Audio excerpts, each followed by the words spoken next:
அன்பார்ந்தவர்களே, இந்த ஒரு நாளில் நம் அனைவருமே சிந்திப்பதற்காக நம்ம கொடுக்கப்பட்ட தலைப்பு என்னவென்றால், நமது தாய் நமது பாதுகாவலி புனித பார்பரமாலும் நமது பாதைகளும் என்ற ஒரு தலைப்பிலே நாம் சிந்திக்க இருக்கின்றோம். அன்பார்ந்தவர்களே, நாம் வாசிக்க நற்செய்தியிலே அந்த விதைப்பவர் ஓமையை பார்த்தோம். ஒரு விவசாயி, ஒரு விதைப்பவன் விதைகளை விதைக்க செல்லுகின்றான்.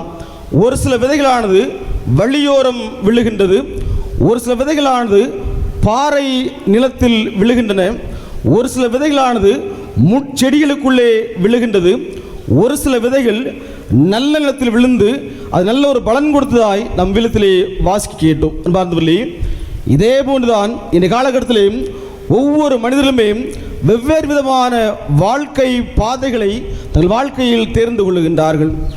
எவருமே இந்த உலகத்தில் வாழ்கின்ற எல்லா மக்களுமே ஒரே பாதையை தேர்ந்து கொள்வதில்லை, அதே போன்று ஒரே பாதையில் பயணிப்பதில்லை. ஒவ்வொருவருமே வித்தியாசமான வாழ்க்கையை தேர்ந்து கொள்கின்றார்கள்.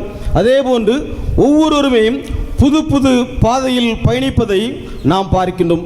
என்ன பாதையெல்லாம் பயணிக்க பார்க்கும் பொழுது, முதலாவதாக ஒரு சில மக்களுடைய வாழ்க்கையானது இவ்வாறு அமைந்து விடுகின்றது. அதாவது, ஏதோ இந்த உலகத்தில் பிறந்தோம், வெந்ததை தின்போம், விதி வந்தால் சாவோம் என்று இப்படிப்பட்ட வாழ்க்கையை, இப்படிப்பட்ட ஒரு பாதையை தேர்ந்து கொள்கின்றார்கள். ஏதோ பிறந்து விட்டோம், இருக்கின்ற வரை உண்போம், வாழ்க்கை முடித்து கொண்டால் நாம் சென்று விடுவோம், அது எங்கே செல்வோம் என்பது நமக்கு தெரியாது என்று வெந்ததை தின்போம், விதி வந்தால் சாவோம் என்று இப்படிப்பட்ட வாழ்க்கை வாழுகின்ற ஒரு சில மனிதர்களை இந்த உலகத்திலே நாம் பார்க்கின்றோம். இவர்கள் எதற்காய் இந்த உலகத்தில் பிறந்தார்கள் என்பது அவர்களுக்கும் தெரியாது, இந்த உலகத்திற்கும் தெரியாது. அதே போன்று அவள் இந்த உலகத்திற்கு வந்ததும் தெரியாது, சென்றதும் தெரியாமலே மறைந்து போய்விடும்.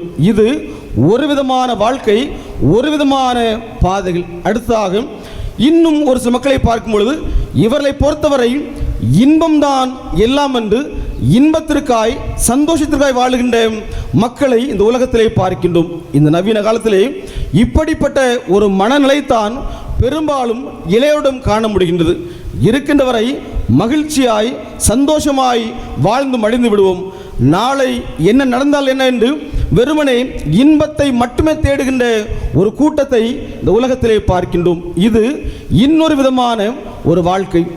இன்னும் ஒரு சில மக்கள் வாழ்கின்றார்கள். இவர்களை பொறுத்தவரை பிறந்து விட்டோம், உழைப்போம், சேகரிப்போம், நம்மை நாம் பார்த்து கொள்வோம், என் குடும்பம், என் வாழ்க்கை என்று வெறுமனே தன்னை மட்டுமே மையப்படுத்திய மனிதர்களை இந்த உலகத்திலே பார்க்கின்றோம். இவர்களால் மற்றவர்களுக்கு பயன் கிடையாது, மாறாக தங்களை தாங்களே அவர்கள் சரிபடுத்திக் கொள்வார்கள். தங்களுக்காக உழைக்கின்ற மக்கள் இவர்கள். இது மூன்றாவது வகை. அடுத்ததாக இன்னொரு வகை மனிதர்களை நாம் பார்க்கின்றோம். இவர்கள்தான் சரித்திரம் படைத்தவர்கள், சாதனையாளர்கள். நமது தாயை போன்று ஒரு இடுக்கமான கடினமான பாதையை தேர்ந்து கொண்ட மக்கள். அன்பானவர்களே, நாம் இந்த ஒரு தலைப்பில் பார்க்கும் பொழுது, பெரும்பாலும் இந்த உலகத்தில் நாம் விழித்து புரட்டி பார்க்கும் பொழுது, ஆபிரகாம் ஒரு சிறந்த ஒரு எடுத்துக்காட்டாய் இதற்கு இருப்பார். வயதான காலத்திலே கடவுள் ஆபிரகாமை அழைக்கின்றார். ஒரு வயது முதிர்ந்த காலத்திலே உன் வீடு, உன் நாடு, உன் மக்கள், உன் உறவு அனைத்து விட்டுவிட்டு நான் காட்டுகின்ற நாட்டுக்கு செல் என்று கடவுள் அழைத்த பொழுது எந்த விதமான மறுப்போ எதுவும் சொல்லாமல் இறைவனை பின்பற்றியவர் ஆபிரகாம். ஒரு கடினமான சவால் நிறைந்த ஒரு பாதையை தேர்ந்து கொண்டவர் ஆபிரகாம். அதனால்தான் இன்று வரை, அவர் எந்த பிறந்த எப்படி இருந்தார் என்று நமக்கு தெரியாது, இன்று வரை விசுவாசத்தினுடைய தந்தையாக ஆபிரகாம் பார்க்கப்படுகின்றார். அதே போன்று நேற்று நாம் ஒரு புனிதனுடைய விழாவினை கொண்டாடினோம். அன்னை தெரசா, கொல்கத்தா நகரனுடைய அந்த பாதுகாவலி, இந்தியாவுடைய பாதுகாவலி அன்னை தெரசாவுடைய விழாவினை நாம் கொண்டாடினோம். இந்த தாய் அல்பேனிய நாட்டில் பிறந்தவள், நமது நாட்டிற்கு, அதுவும் குறிப்பாக அந்த வெஸ்ட் பெங்கால் கொல்கத்தா நகரத்துக்கு வந்தவள், அந்த மக்களுக்காய் பணியாற்றியவள். இவளை பொறுத்தவரை ஒரு அருட்சகோதரி. இவள் கொடுக்கப்பட்ட ஒரு பணி என்னவென்றால், ஒரு ஆசிரிய பணி. அதாவது தான் இருக்கின்ற மடத்திலிருந்து பள்ளிக்கூடத்திற்கு ரயிலிலே பயணம் செய்ய வேண்டும்.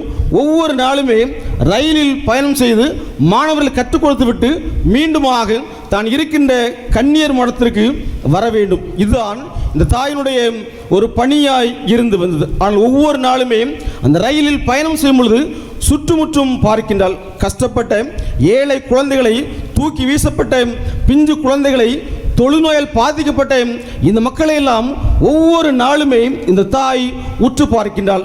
இந்த ஒரு காரியங்கள் எல்லாம், இந்த நிகழ்வுகள் எல்லாம் அந்த தாய்க்குள்ளே ஒரு மாற்றத்தை, ஒரு தாக்கத்தை ஏற்படுத்துகிறது. எனது வாழ்க்கை வெறுமனை இந்த கன்னியர் மடமும் இந்த பள்ளிக்கூடம் தான் என் வாழ்க்கை என்று சிந்தித்து பார்த்து தன் வாழ்க்கை பாதையை மாற்றிக்கொண்டவள் அன்னை தெரசா. தன் வாழ்க்கையை முழுமையாக ஏழைகளுக்காக, இறைவனுக்காக அன்னை தெரசா செலவழித்தால். அதனால் தான் இன்று ஒரு புனிதையாக நாம் கொண்டாடுகின்றோம். ஒரு இடுக்கமான, கடினமான, சவால் நிறைந்த ஒரு பாதையை அன்னை தெரசா தேர்ந்து கொண்டாள்.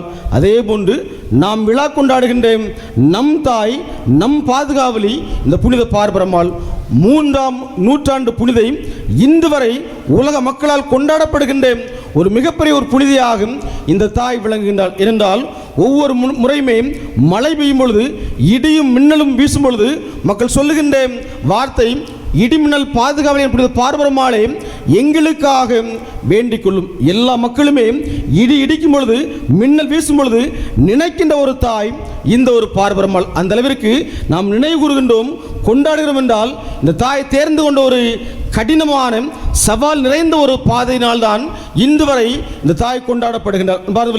தன் தந்தையால் கொல்லப்படுகின்றால். கொல்லப்படும் முன்பாக பல்வேறு துன்பங்கள், நெருக்கடிகள், சவால்களை இந்த தாய் சந்திக்கின்றாள். அனைத்தையுமே இறைவனுக்காய் பொறுமையாக ஏற்றுக்கொண்டு தன் உயிரை இறைவனுக்காய் கொடுத்ததால் இன்று வரை இந்த தாய் நினைவுகூரப்படுகின்றார்.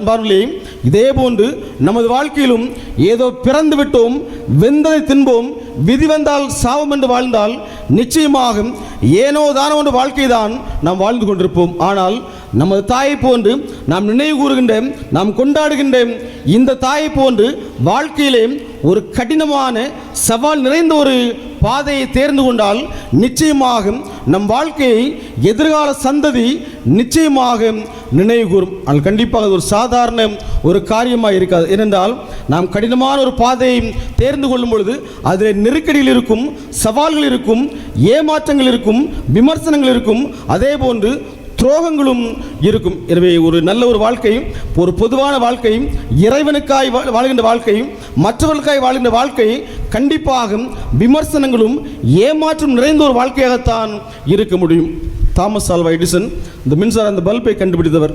பல ஆண்டுகள் பிற்பாடு அந்த பல்பை கண்டுபிடித்துவிட்டு மகிழ்ச்சியோடு தன் மனைவி, அவர் மனைவி உறங்கி கொண்டிருக்கின்றால் அந்த மனைவி எழுப்பி, பார், நான் கண்டுபிடித்த அந்த மின்சார பல்பானது எரிகின்றது சொல்லும் பொழுது அந்த மனைவி என்ன சொன்னால்னா, அதை அணைச்சிட்டு படுங்க, எனக்கு கண்ணு கூசுது என்று அந்த மனைவி சொன்னாலும். அன்பார்ந்தவர்களே, ஒரு மிகப்பெரிய ஒரு கண்டுபிடிப்பு, ஒரு பல்பு, அதை கண்டுபிடித்த பிற்பாடு அவரது மனைவி சொன்ன வார்த்தை, அதை அணைத்து விட்டு படுங்கள், கண் கூசுகிறது என்று தனது கணவரை பார்த்து சொன்னாலும். இது ஒரு சாதாரண ஒரு சின்ன ஒரு எடுத்துக்காட்டு.